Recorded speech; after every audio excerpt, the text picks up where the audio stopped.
बीड जिल्ह्यामध्ये मान्सूनपूर्व होत असलेल्या पावसामुळे शेतकरी आर्थिक संकटात सापडतोय। मागच्या 8 दिवसांपासून सुरू असलेल्या ह्या पावसामुळे फळ बागायतदार शेतकऱ्यांना मोठा फटका बसतोय। बीड जिल्ह्यामध्ये आष्टी तालुक्यामध्ये सगळ्यात जास्त पावसाची नोंद झाली आहे आणि ह्या तालुक्यामध्ये फळबागेचं सततच्या पावसामुळे मोठं नुकसान झालंय। आष्टी तालुक्यामधल्या पाटसरामधल्या युवा शेतकरी धनंजय गर्जे यांनी 10 एकरवर आंब्याची बाग जोपासलेली होती आणि ह्यासाठी तब्बल 7 लाख रुपयांचा खर्चही आलेला होता। पण सध्या सुरू असलेल्या सततच्या पावसामुळे फळबागेचं मोठ्या प्रमाणात नुकसान झालंय। बाजारपेठेमध्ये आंबा दाखल होण्यापूर्वीच सततच्या पावसामुळे आंब्याचं नुकसान झाले आणि फळं गळून पडलेत। 10 एकर बाग जोपासण्यासाठी गर्जे कुटुंबातल्या प्रत्येक सदस्यांनी मेहनत घेतलेली होती। 10 एकरमधनं 40 टन आंब्याचं उत्पादन होणार होतं, पण हा आंबा बाजारात जाण्यापूर्वीचं चित्र हे पाहायला मिळतंय। तळहाताच्या फोडाप्रमाणे जपलेल्या पिकाचं डोळ्यासमोर नुकसान झालेलं पाहून मुक्ताबाई गर्जे यांनी अश्रूने टाहो फोडलेत। मायबाप सरकारनं ह्याची दखल घेऊन शेतकऱ्यांना आधार द्यावा अशी भावना सुद्धा हे शेतकरी व्यक्त करतायत। लय आंबा आहे ह्यो, 9-10 आंबा आहे, थोडा थिडा नाही।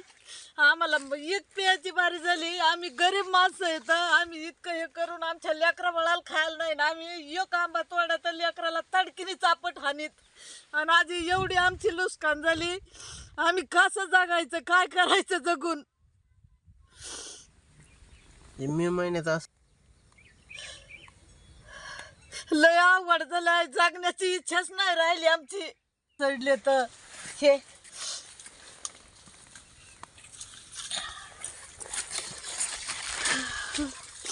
लय अवघड झालं आमचं, बेकार झालं। काय करावं आम्ही आता शेतकऱ्यांनी?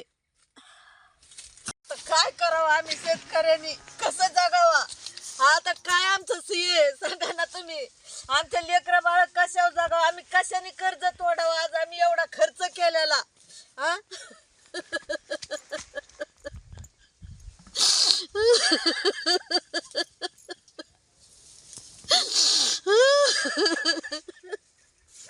आमची जगायची सुद्धा इच्छा नाही राहिली। इतकं नुकसान आमचं झालंय। आम्हाला शेतकऱ्यांनी काय करावं? मनानेच अशी पोटात आग पडती।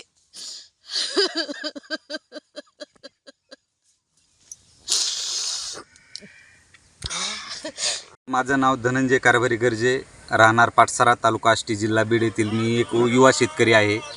आज माझं 40 टनाचं आंब्याचं 10 एकर क्षेत्रामध्ये माझा 10,000 झाडाचं मी प्लांटेशन केलेलं आहे। आज ह्याचं मातीमोल झालं, हे मातीमोल झालं आहे। आज काही त्याच्यामध्ये 1 रुपयाचंही प्राप्ती नाही आहे। आणि आज शासन सांगतं की तुम्ही नवउद्योजक नोकरीच्या पाठीमागे न लागता शेतीच्या पाठीमागे लागा। ठीक आहे, आम्ही कर्ज काढलेत, उसने केलेत, पासणे केलेत। आज आमच्यावरती खूप हालाकीचे दिवस आलेत। जर आज ह्या आंब्यामधून जे मी 40 टनाचं उत्पन्न धरलं होतं, ह्या 40 टनामध्ये मला 1 रुपयाही आज फायदा नाही ह्याच्यामध्ये। जर इकताले लाखो रुपयाचे नुकसान झाले। आज जर शेतकरी जर युवा शेतकऱ्यांचा जर काना मोडला तर शेतकरी पुन्हा शेतीमध्ये का हे करतील?